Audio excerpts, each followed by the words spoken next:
para Sá, né? Sá, obrigado aí. Mais uma live a gente junto, o Rafael também, brigadão. E espero que vocês tenham passado uma excelente semana para poder a gente agora estar pós domingo, muito bem aproveitado, às 9h30, para todas as pessoas que estão entediadas, as pessoas que não veem mais aquele ânimo à noite, vem assistir aqui a Sonha Live. Aí você vem aqui, vai assistir a Sonha Live, vai ter cultura, vai ter informação, a gente vai falar de tecnologia, né?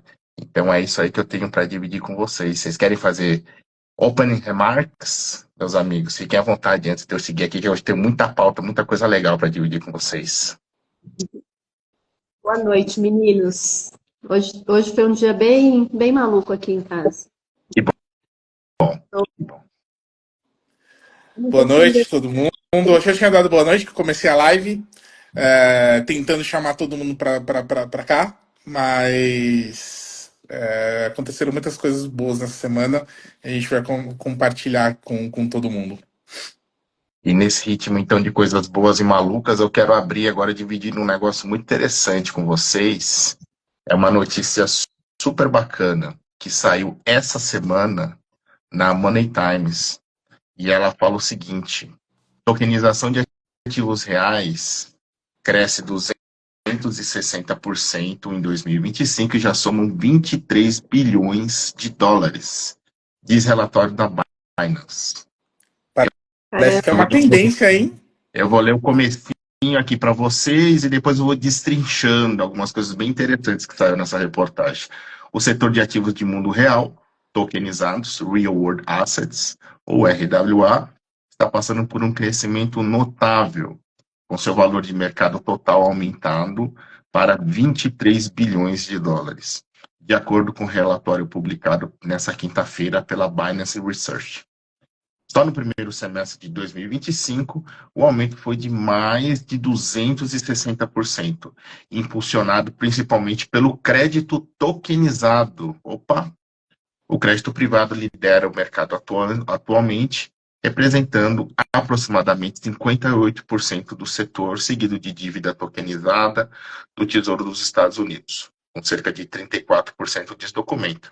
E aí tem uma série de outras informações, mas eu acho que só para esse começo tem muita coisa aqui que a gente pode se divertir e trazer aqui para a live. Eu acho que o primeiro de tudo é o que é RWA, o que é um Real World Asset, porque acho que as pessoas não sabem. Exatamente. Quem que pega? Quem que vai? Tanto faz. Vai eu? Mas acho que a gente pode, assim, o que cada um entende, porque, na verdade, não é o que cada um entende, mas acho que é uma contribuição de cada, né? Dá pra dar. Essa palavra em inglês, né, são ativos do mundo real, basicamente isso. E o que é um ativo? O ativo pode ser um título de empréstimo, um contrato, um bem, um apartamento, um carro. Inclusive tem um caso de um carro tokenizado no Brasil. Enfim, são itens que de alguma forma eles podem ser como fala? Eles dão direito a você ter um recebimento de recurso financeiro ou não. Ele pode ser, por exemplo, uma obra de arte. Um asset, é um ativo, né? Por exemplo, se o quadro da Mona Lisa ele é um ativo para o museu e ele pode ser tokenizado, por exemplo. Então, você pode. Tem um negócio muito legal que falam que você pode tokenizar tudo, mas nem tudo deve ser tokenizado. E aí você começa a partir por aí. Boa. O Larry Fink não concorda com isso. Ele acha que tudo vai ser tokenizado. Mas eu acho que o que me fez entender qual que é a diferença de ativo real para o que não é ativo real ativo real é tudo que não é digital, né? Que não está nesse mundo cripto ou digital. É o que está, de fato, no nosso mundo, né? Não está sendo negociado. Ele é uma coisa mais tangível, eu diria. Embora você tenha ativos intangíveis que não são digitais. Acho que eu estou confundindo mais do que ajudando, né? É, mas Mas a gente está falando aqui de coisas que têm algum valor e que podem ser negociadas. Aí no nosso mundo real, a gente escolheu que as coisas que têm impacto socioambiental positivo. Acho que isso também é uma coisa importante. Então, se a gente estiver falando de um ativo, ele sempre vai trazer algum resultado bom, ou para a sociedade ou para o meio ambiente. Então, se a gente estiver falando de uma planta de geração de energia, sempre vai ser uma energia limpa, por exemplo, e assim por diante. E você, Carrara, o que você entende por ativo de... complementando, um ativo é algo que ele existe, né? Ele está aqui no nosso mundo, ele pode ser tangibilizado, tateado, né? Mas ele pode ser digitalizado e fracionado, né? E essa digitalização dele, ele vai para a internet via rede blockchain, e aí aquilo se torna, aquele ativo ele se torna um digital. Qual que é a vantagem de fazer isso, né? E o propósito de fazer isso? Você tem um custo muito mais barato de você, como o Rafael ele falou agora há pouco, se você gera uma receita sobre aquele ativo, um aluguel, uma antecipação de recebível, ou então um investimento que é feito para uma melhoria de um projeto, ou então de um aumento de uma infraestrutura. No momento que você usa esse tipo de tecnologia, através da tokenização, a burocracia, as camadas de burocracia, elas diminuem substancialmente.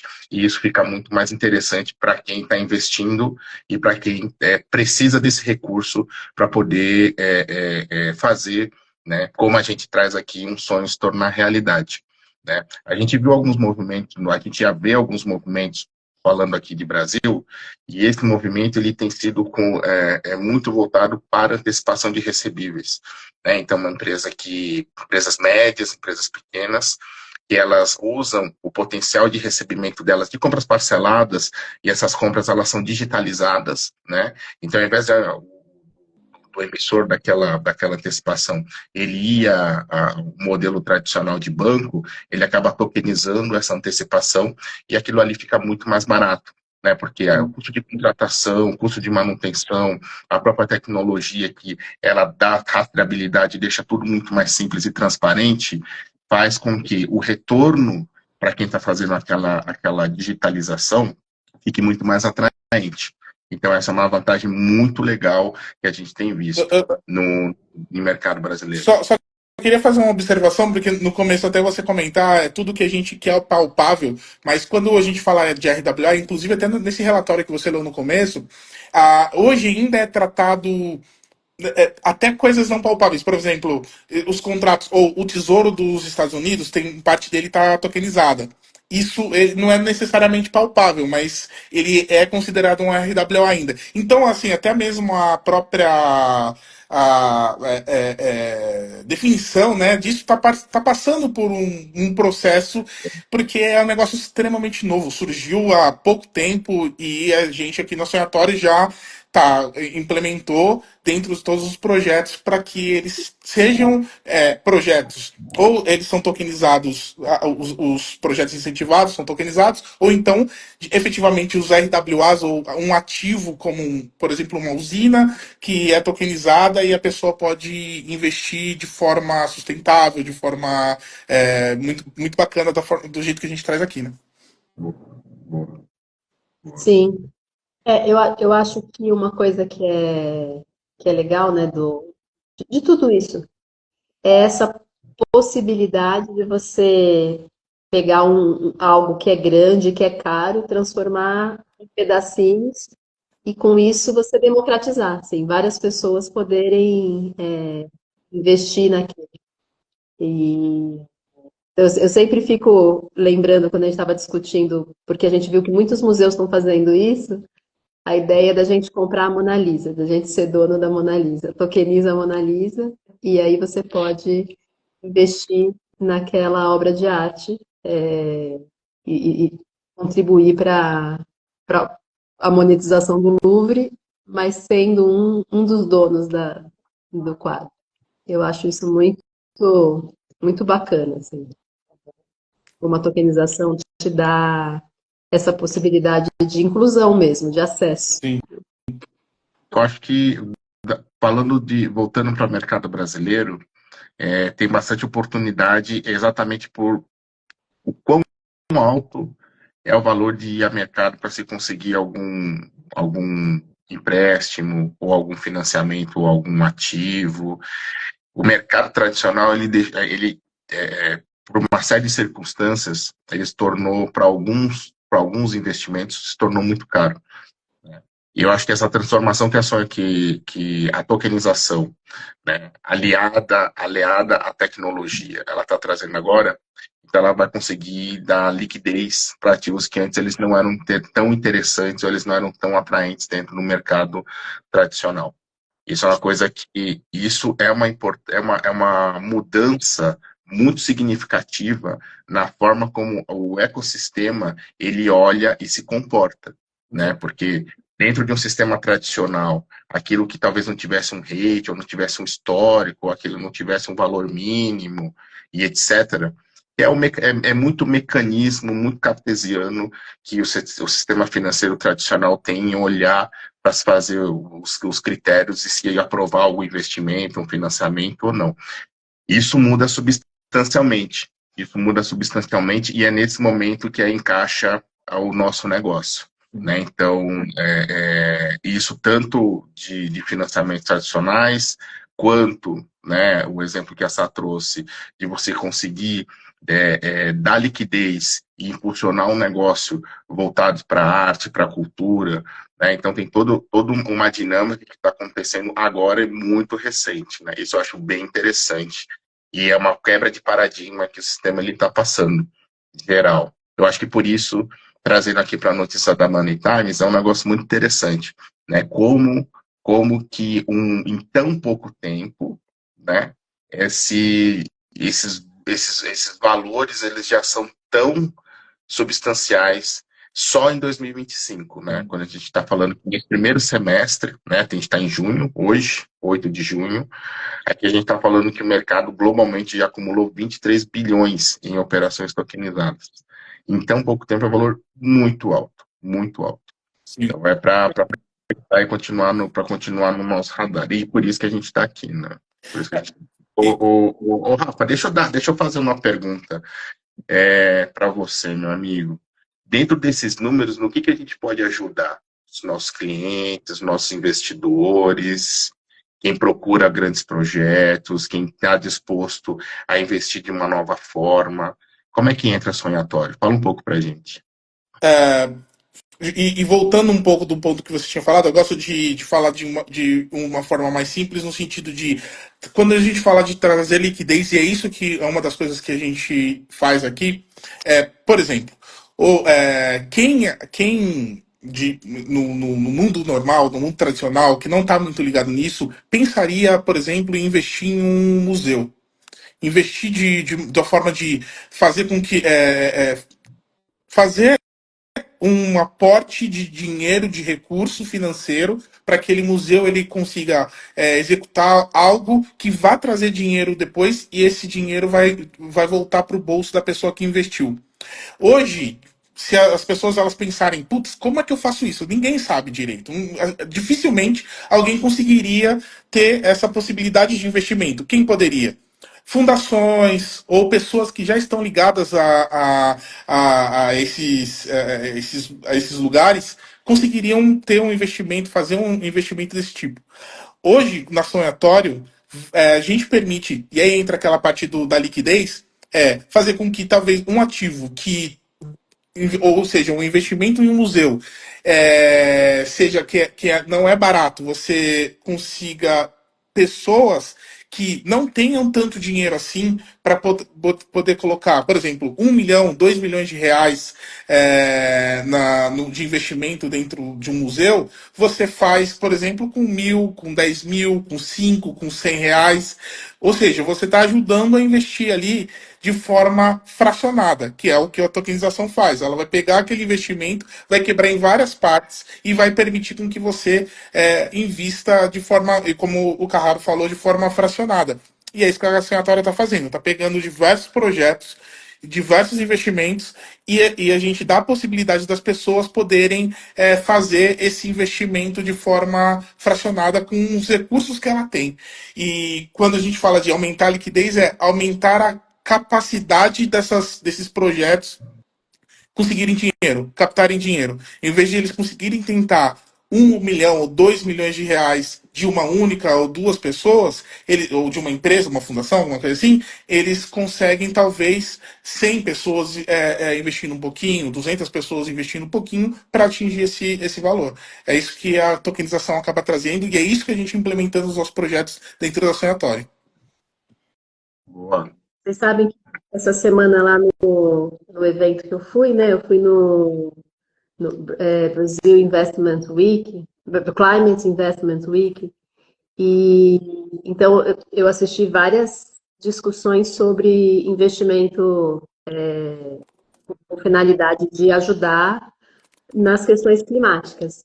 E eles não, em nenhum momento se falou em tokenização, mas o tempo todo eu fiquei pensando no quanto que existe de oportunidade nessa área, né? Porque você pode tokenizar, por exemplo, uma floresta, você pode uma fazenda, um sistema agroflorestal, o próprio crédito de carbono, eu acredito que já tem gente utilizando da tokenização, porque a tecnologia blockchain te dá rastreabilidade, isso é super importante com o crédito de carbono, para você garantir que não teve dupla contagem. Que mais? Os projetos que a gente já tem olhado, né, de provavelmente geração de energia, você tokenizar uma planta de biogás, né, que a gente tem conversado sobre isso, ou energia solar, ou eólica, enfim.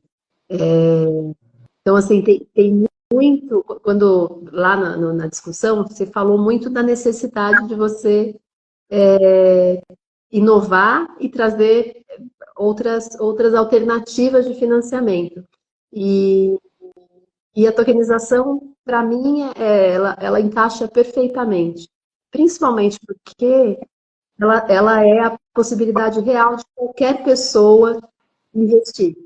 E a mudança climática é um tema que impacta todas as pessoas, né? Então, eu acredito que todo mundo vai ter interesse em investir em algo que vai, no fim do dia, preservar o planeta e preservar a nossa vida, assim. Então, eu acho muito, muito bacana assim, a possibilidade.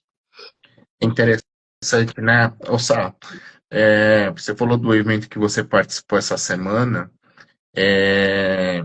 e pouco foi abordado, né? Você está falando sobre a tokenização, né? E um evento super importante, né? Com pessoas e felizmente estava muito bem representada aqui pela Salete, né? Levando a nossa marca sonhatória, a nossa startup, a nossa fintech.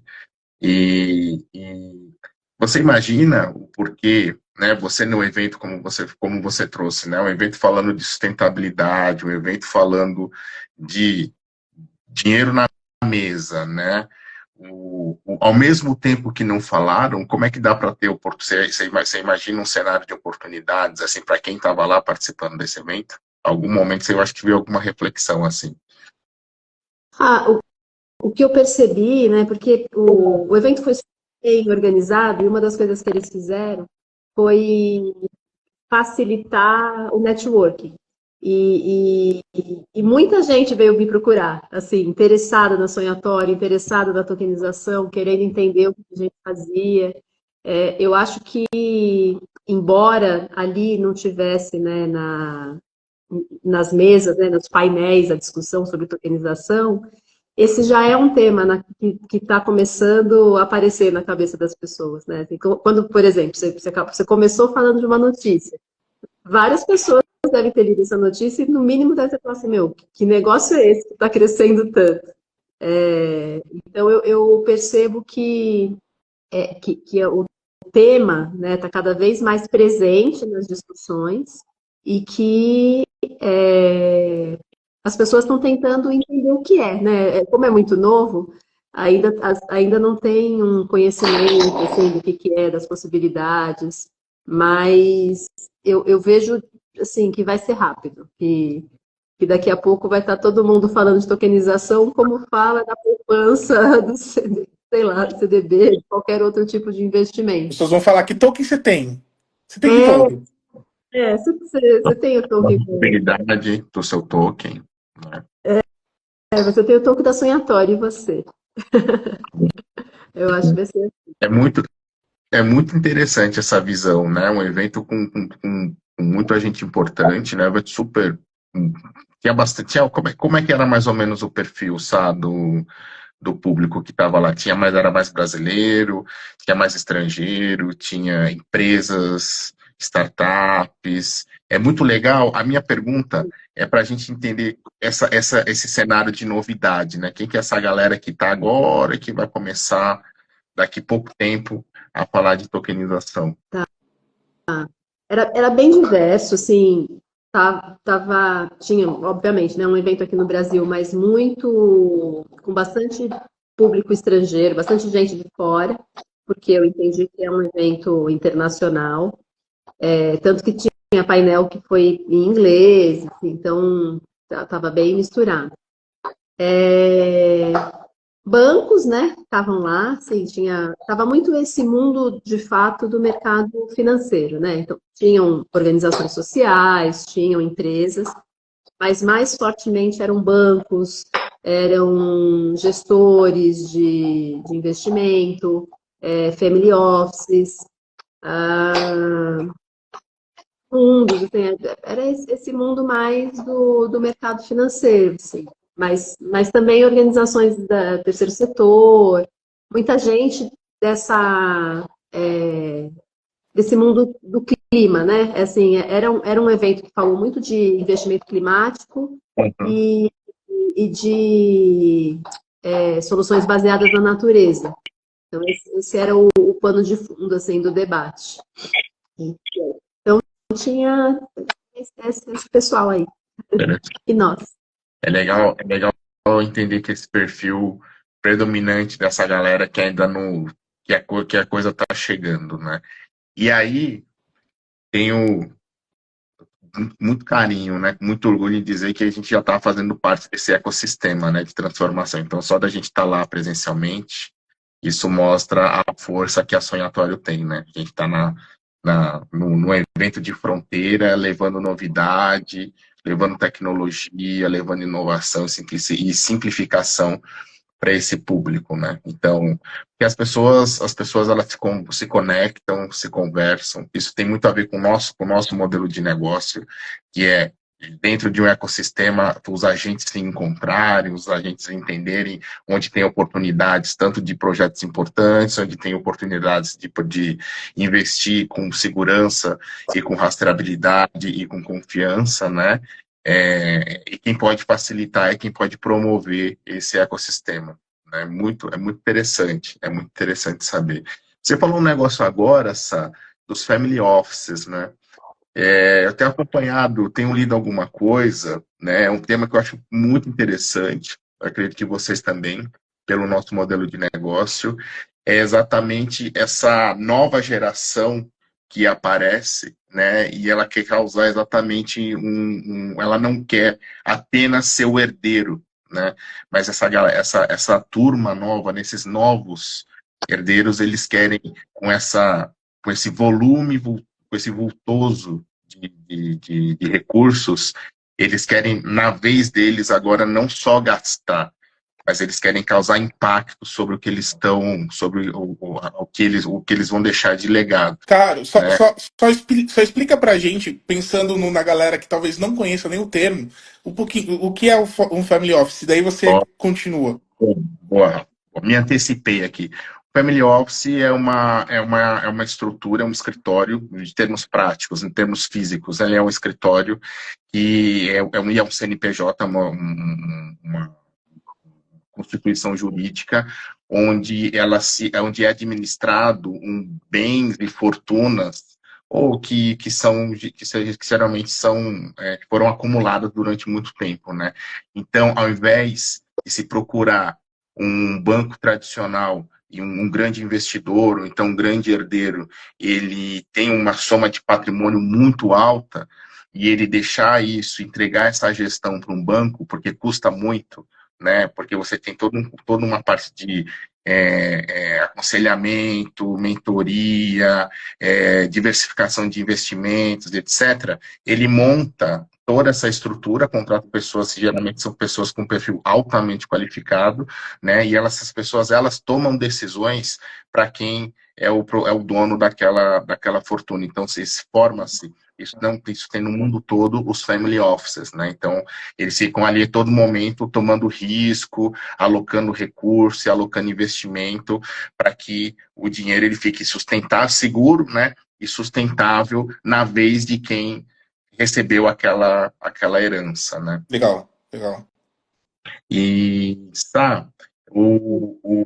como você vê, né, Sá e Rafa, exatamente a vez dessa nova geração dos herdeiros, né, de family office, né, ou então de grandes fortunas. Essa turma que agora ela chegou, né, é a vez deles de receber, de fazerem parte, né, do usufruto, né, dessa grana, mas essa galera está conectada com tecnologia de ponta, essa galera lá quer saber o que está acontecendo no mundo, eles conhecem diversos lugares do mundo, então eles não querem fazer só o tradicional, né? Eu queria escutar um pouco de vocês, como que a gente entra de oportunidade, se tem oportunidade, o que você escutou um pouco desse evento que você participou, Sá? Teve uma fala de uma moça chamada Liliana Mans. Ela é diretora de uma organização que chama Community of the Impact, então, Comunidade do Impacto. E aí ela falou bastante sobre o tema das famílias, e uma das coisas que me chamou a atenção, né, porque ali era um debate sobre clima, e ela falou que as famílias estão olhando, né, para investimento em clima, mas elas estão muito preocupadas também com o impacto social.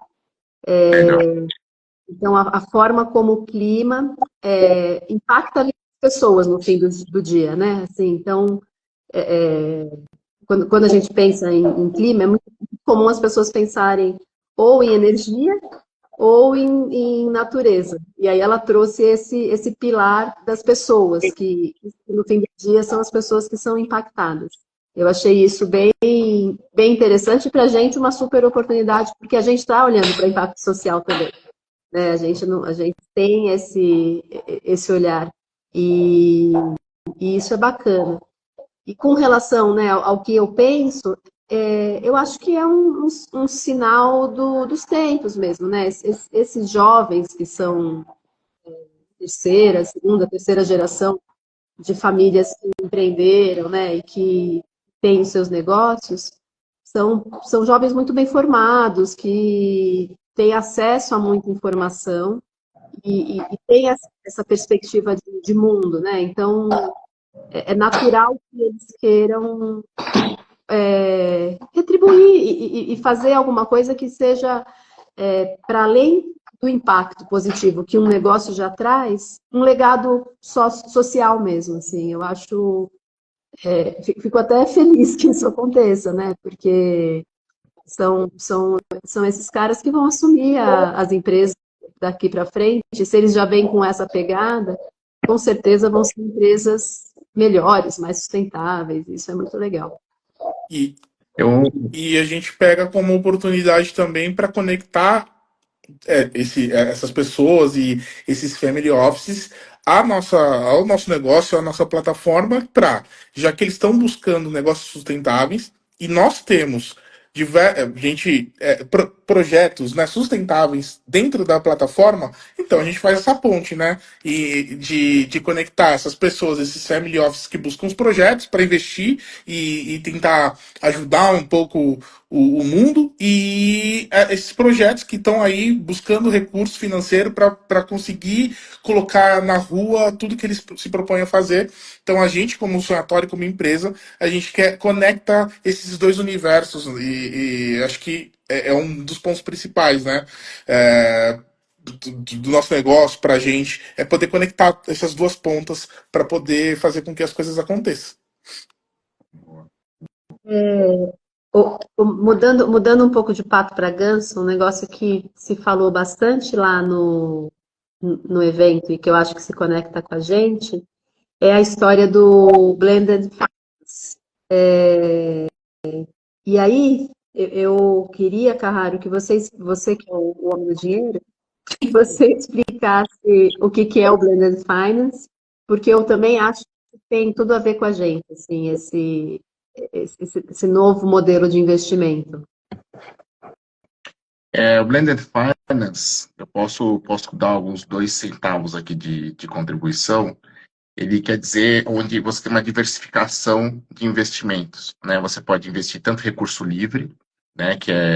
Você pode investir na bolsa, pode investir na bolsa aqui no Brasil, pode investir na bolsa dos Estados Unidos, pode investir em imóveis, pode investir é, em mercado futuro, pode comprar uma empresa e dentro dessa empresa você gerar uma receita, né? E dentro da diversificação do blended, que esse dinheiro que alguém administra ou que é seu, você pode colocar critérios como mais risco, menos risco, investimentos alicerçados em critérios ambientais, sociais, climáticos, né? E o blended finance tem um movimento de ir além daquela metodologia assim de mercado de alto risco, baixo apetite, renda fixa, então dentro de critérios de investimentos se ter também investimentos com foco em retorno social, retorno ambiental e retorno climático. Né? E é isso aí que a gente pode contribuir, já faz parte do nosso negócio, oferecer para o investidor como uma alternativa, né, ao recurso que ele vai alocar para dentro desse critério de blended finance. Uma pergunta boa. E aí os nossos projetos seriam uma das alternativas dentro desse mix. Essa é a ideia. Exatamente. Então, o que acontece? Essa pessoa, esse investidor, provavelmente ele vai tem uma parte do recurso dele alocado em título do governo, ele tem ações blue chip de grandes empresas, e agora, estrategicamente, ele falou assim, olha, pensando bem, eu acho que agora acho que dá até para conectar um pouco com a questão dos recursos do family office, né? Ele fala assim, olha, eu acho que agora eu quero investir o meu recurso em algo que vai gerar um impacto positivo dentro do meu negócio, dentro da minha estratégia.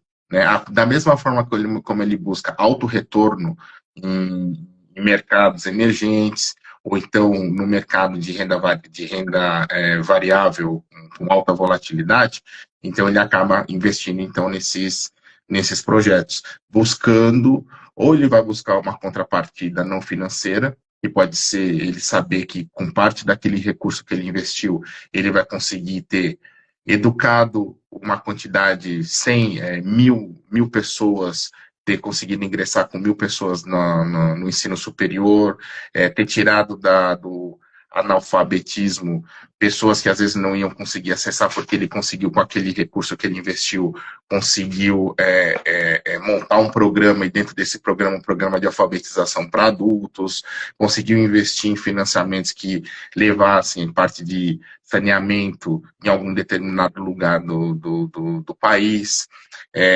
conseguiu investir em algo que fosse voltado ali para redução de emissões, e isso fez com que dentro de todo o conjunto de negócio dele, a pegada de carbono dele, a pegada de emissões seja menor, né?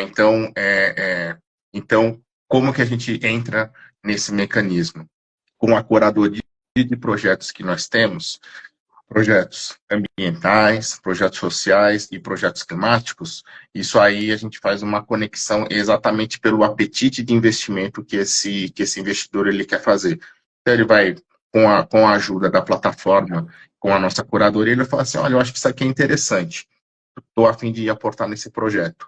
E a gente leva a tecnologia e leva a solução para que a melhor alocação de recursos, melhor alocação de investimento para esse investidor seja feita. Legal. A gente mesmo pode fazer a gestão, assim, no futuro, quando a gente tiver muitos projetos na nossa plataforma, a gente pode oferecer um blended, é isso? A gente pode oferecer o Blender como uma estratégia de diversificação para quem está investindo. A gente já oferece hoje projetos sociais, retorno financeiro ou não financeiro, ambiental e climático, né? Então a gente coloca essas opções exatamente para quem procura o Blended Finance em aportar nesses projetos. É mais uma alternativa para esse investidor. Caramba, muito legal. Interessante, né? É um termo bem novo. É muito legal, porque a gente está sempre trazendo temas assim muito fronteiriços, né? O Blended Finance ele existe, relativamente novo, mas a aplicação dele é muito recente dentro do mercado de investimentos, né? Fala-se muito, pratica-se pouco. Por quê? Exemplo prático. Family offices ou mercados ou instituições tradicionais, elas aportam o quê? Com um retorno de certo modo garantido, mas com uma rentabilidade, um risco muito baixo, e ali a gente acaba indo para uma renda fixa, ou então esse cara ele vai aportar em título do governo, geralmente de países que têm um baixo risco. Então ele vai lá e vai comprar título do governo americano, ele vai comprar títulos de países que têm uma nota de investimento muito alta. Então ele diz assim, então, opa, eu quero alocar o meu recurso ali em 20 anos, né? E aí pouco apetite, mas uma parte desse valor que ele tem de investimento, né? Ele diz assim, opa, quero tomar mais risco. Então eu vou lá para o Brasil e vou vou alocar o meu dinheiro, porque tem uma taxa de juros maior, é um mercado emergente, tem oportunidades ali muito interessantes, ainda que com um ambiente, né, mais intenso do que mercados que têm mercados maduros, né? Então ele acaba fracionando um pouco desse investimento dele para mercados com um apetite de risco maior. E aí de novo que a gente entra, né? Ainda que esse cara provavelmente ele não vai comprar só título do governo brasileiro, né? Título do Tesouro. Nesse momento, ele pode também aportar e investir em projetos que gerem impacto positivo, né? É uma combinação. A arte é fazer uma combinação de diversificação de portfólio para esse investidor. A faixa de aceitação de risco que eles têm é nesse momento que a gente acaba entrando ali, né? Então, ó, a gente vai começar a colocar assim, pensando em investimentos em tokens, né? Porque o token ainda é uma coisa que as pessoas elas ainda associam muito. E isso é uma coisa muito importante de dizer. As pessoas elas associam muito a criptomoedas, que é um ativo de extremo risco. Que hoje você está tendo 20% de subida e amanhã você perdeu 50%. É loucura. Já esses ativos, alguns deles tokenizados, alguns deles eles até são prefixados. Então você tem uma rentabilidade prefixada ali em um período estipulado. Então, são ativos com um risco menor, mas que o risco ainda existe, né? Sempre existe um risco de investir de uma forma ou de outra. Mas é onde as pessoas elas vão acabar entrando e vindo para sonatório pensando em investir. Mas tem aquele outro tipo de investimento também, que é o que você estava falando, o investimento social, né? Que a contrapartida não é uma contrapartida financeira, a contrapartida é de uma benfeitoria feita dentro de uma comunidade que é importante para aquela pessoa, para aquela empresa, para aquela fundação, alguma coisa assim. Então, é muito legal esse assunto e esse tema. Muita gente, falando do ponto de vista de pessoas que até então, não eram muito ligadas em investimentos, de modo geral, conhecia de certo modo, né, aquilo que aparecia no aplicativo do banco, mas não ia a fundo. E as pessoas elas acabam não conhecendo, né, que existem diversas possibilidades, diversas formas de você investir o seu dinheiro com um risco teoricamente baixo, né, tecnicamente baixo. Sim. Exatamente. E lá no evento, eles falaram muito sobre o capital filantrópico, né? Que é essa grana que você coloca, e que, não para o seu retorno, mas para o retorno para a sociedade. E só que a gente, né, quando conversou com as empresas, com os investidores, eles comentaram que assim, eles fazem a ação, porque para eles é importante, mas que eles queriam poder ter mais informação sobre esse investimento.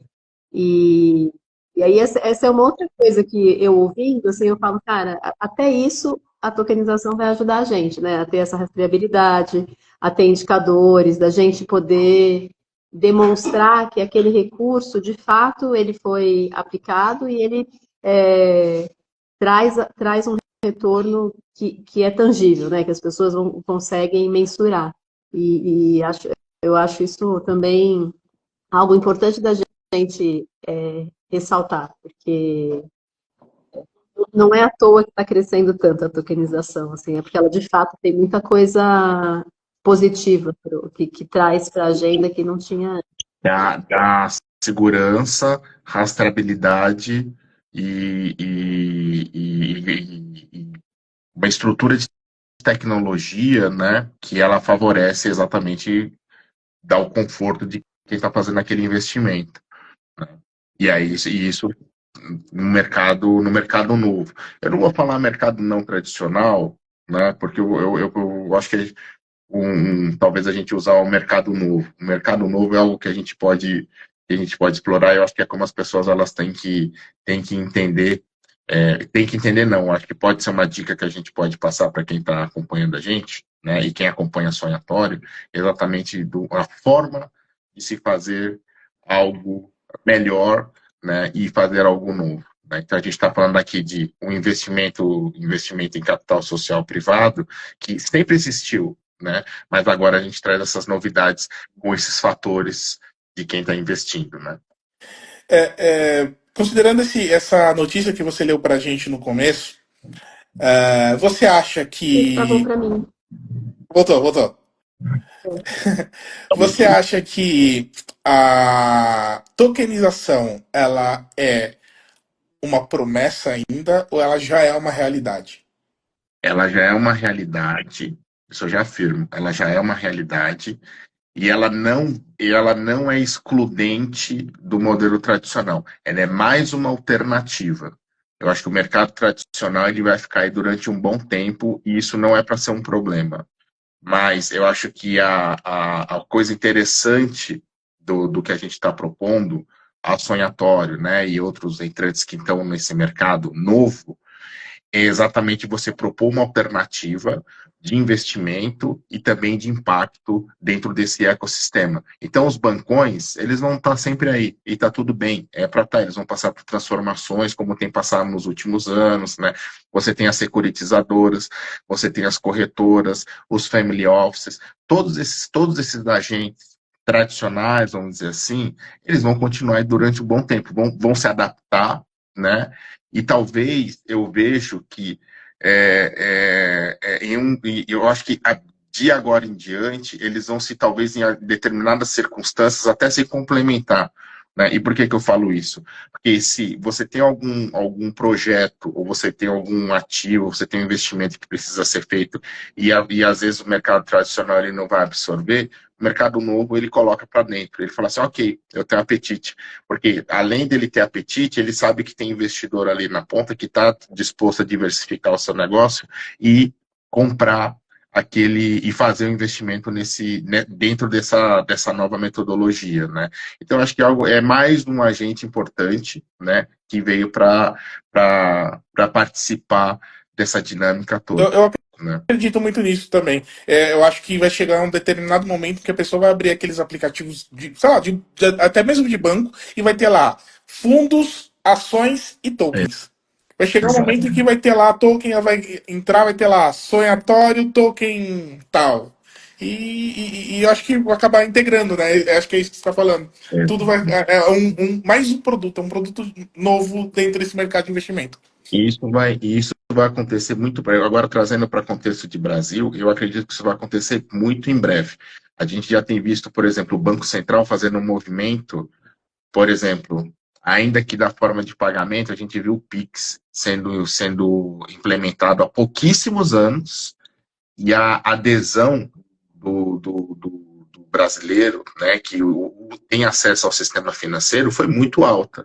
Né? Hoje em dia, é difícil você dizer se é uma pessoa que não conhece, ou que não aceita, ou que não tem uma chave Pix. Você imagina isso há 4 anos? Ninguém imaginava que esse negócio ia. Como assim? Você gera um código e esse negócio o cara paga, você paga na maquininha do cartão e aí o dinheiro cai Eu sabe? acho que Isso a coisa acontece não muito rápido, né? parece, não tem custo, que eu acho que Eu esse é vou o mais louco. exatamente. Exatamente. Ah, você quer dizer que eu vou fazer um Pix e eu não vou pagar? Sim, E é é isso mesmo. O que quer dizer? engraçado isso que você está falando, porque mostra como existe resistência, tem coisas boas, né? Porque hoje menos, eu acho que deve ter um ou outro ali que ainda fala, não aceito Pix porque eu tenho medo. Mas lá no começo, o que eu via de gente falando que não usava o Pix porque tinha medo de fraude, disso, daquilo outro, sendo que você usar o mercado financeiro normal, você já está sujeito a fraude de alguma forma. E era muito engraçado isso. Então, e o Pix, assim, não tenho o que dizer. Ele mudou tudo. Eu ainda lembro, as pessoas mais jovens, eu acho que elas já não devem nem se lembrar disso. Mas eu lembro que chegava final de semana, você não conseguia fazer uma transferência de dinheiro, a não ser que se fosse para o mesmo banco. Se eu tivesse, sei lá, banco A e a outra pessoa tivesse o A também, a gente conseguia fazer a transferência. Mas se fosse para outro, sem chance, não tinha. Ainda mais o horário, tinha diversas questões muito chatas e complicadas. E que mudou. E ainda assim tinha muita resistência. Tokenização acho que vai ser a mesma coisa. Vai ter muita resistência, porque é um negócio novo, as pessoas associam a criptomoedas, que é algo complicado, teve muito golpe mesmo. Mas o negócio vai ser tão bom, é tão bom, que vai ser difícil as pessoas ficarem de fora. Vai ser, Exatamente. sabe que hoje a minha filha caçula foi numa festa junina, eu na volta fui buscar e ela estava com 3 amigas. Aí eu estava dando carona para elas, aí elas estavam falando de um amigo delas, falando assim, ele não tem Pix, como assim? Elas estavam É isso aí. Isso já é. que o menino não tinha Pix. E é engraçado, assim, hoje a gente tem aquele dado que 70% da população usa o Pix. Eu não conheço ninguém que não tenha Pix. Assim, eu acho, para mim, deve ser mais já. Tá todo mundo.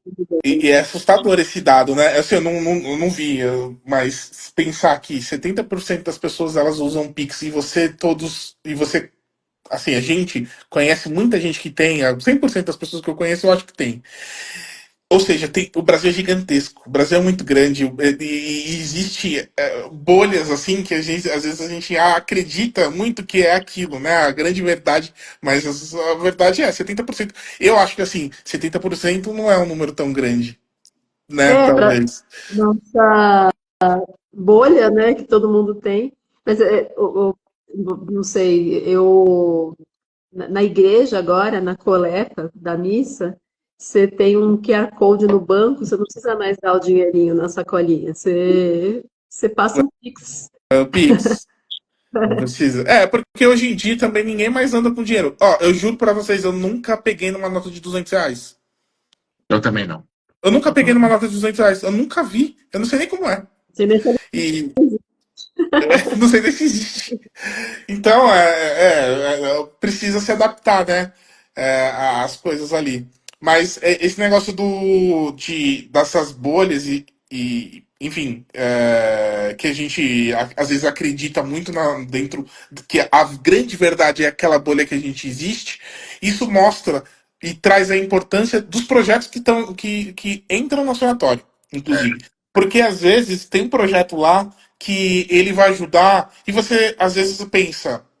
Mas é sério que existe isso, esse problema ainda?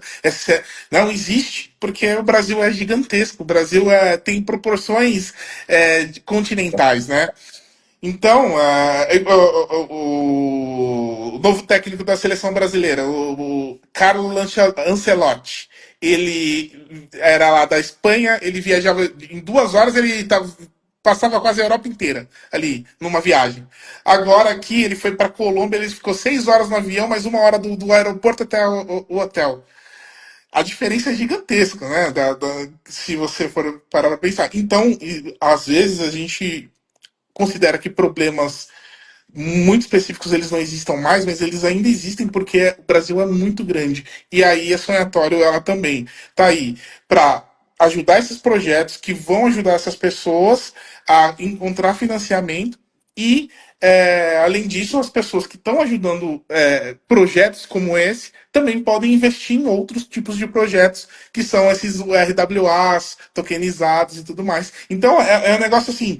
é, Se você fala para as pessoas da Sonhatório, nem parece verdade de tão boa, porque a pessoa ela pode ir investir em projetos que são projetos legais pra caramba, socioambientais, projetos que ajudam o meio ambiente, ajudam a sociedade, ganhar dinheiro com isso e ainda fomentar toda uma indústria, por exemplo, a indústria do audiovisual, né? A indústria da cultura, o esporte. Aí você fala assim, cara, não, por que você vai ficar de fora? Assim? Não tem nem porquê, não faz sentido, né? Então é muito bom isso, né? Por que você não vai usar o Pix, né? É isso, né? Tipo, não faz sentido. Por que você não vai no sítio? Por que você. O Pix, por que você não vai entrar no sonhatório e investir e apoiar projeto? Porque, cara, é tão bom que não faz sentido você estar de fora. É isso aí. É isso aí. Gente, temos os dois últimos finais. Eu sempre falo que passa muito rápido, é muito intenso. Muito Tem rápido. alguma pergunta que pingou aí, Rafa, pra gente? Aqui, pra mim, não. Não sei se vocês viram na tela, ou não sei se o Fepas tem alguma pergunta, mas eu acho. A gente foi conversando, acabamos até esquecendo de falar para o pessoal mandar, né? É. Mandar uma dúvida. Até porque o assunto que a gente falou, por mais que a gente tente destrinchar o que é tokenização, o que é RWA, como que é um projeto tokenizado, sempre vai ter dúvida, porque a gente sabe que não é tão fácil assim, mas é bom. Isso As é lives, bom. as lives vão continuar aqui todo domingo às 9h30, né? Aqui é a nossa pílula de conhecimento e para deixar a coisa mais agradável e leve para um domingo à noite, para ainda engrenar bem para a semana. Então as lives vão. Além do que, quando atingirmos 100 pessoas simultaneamente, você vai dançar Macarena para todo mundo ver. Já definiram a música? Vai ser Não mais. sei, não achei que era Macarena. Precisa ser Macarena, pode ser um funk pesadão. Vai ser mais legal ainda o Carraro. Pelos projetos, por vocês, por quem assiste a gente, eu vou dançar. São 100 pessoas ao vivo. É isso. Então, quando tá feito. Isso, as pessoas começaram a sair, Carrara. Acho que tá dando efeito contrário. Efeito contrário. Beleza, então. Eu volto pro Carraro fazer aquela. Ai, como que chama? Lembra de uma live que ficou muito famosa no TikTok? Que as pessoas elas imitavam, sei lá, um robô. Daí a pessoa mandava um negocinho, ela, muito obrigado, que não sei o que lá. Você lembra disso? Que foi uma puta trend. Esse Não, negócio.